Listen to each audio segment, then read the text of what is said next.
Hallelujah, परमेश्वर के नाम की महिमा हो। आज हम आमोस भविष्यवक्ता की किताब की सारांश को देखते हैं। आमोस आमोस शब्द का अर्थ बोझ या बोझ उठाने वाला हो सकता है। यह यशायाह का पिता आमोस नहीं है।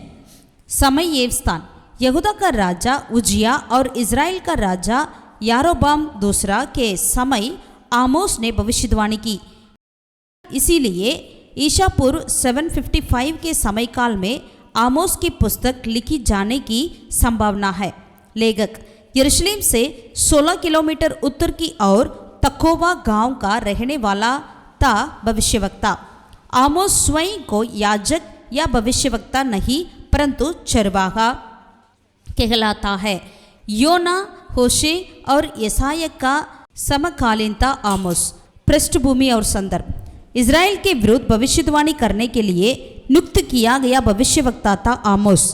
यारोबाम दूसरा के शासन काल में राजनीतिक रूप से सब कुछ शांतिपूर्ण और समृद्ध था, परंतु लोग आत्मिक रूप से पतन की ओर जा रहे थे।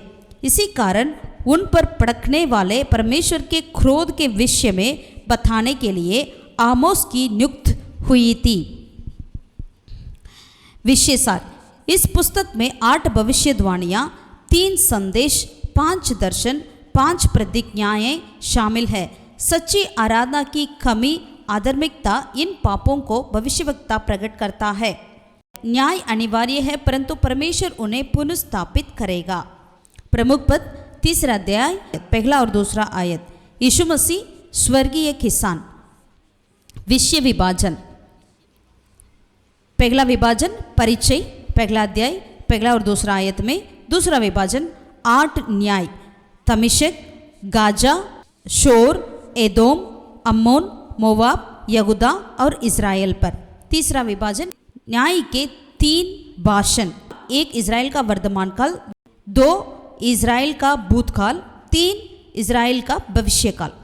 चौथा विभाजन न्याय के 5 दर्शन, टिट्टियाँ का दर्शन, आग का दर्शन, साहुल का दर्शन, अमस्या का विद्रोह, फलों से भरी टोकरी का दर्शन, कंगनियों पर मारने का दर्शन। यही आमोस भविष्यवक्ता की किताब का सारांश। परमेश्वर आपको आशीषित करें, अपनी आत्मा को आपके ऊपर बरसाएं, उंडेलें। God bless you.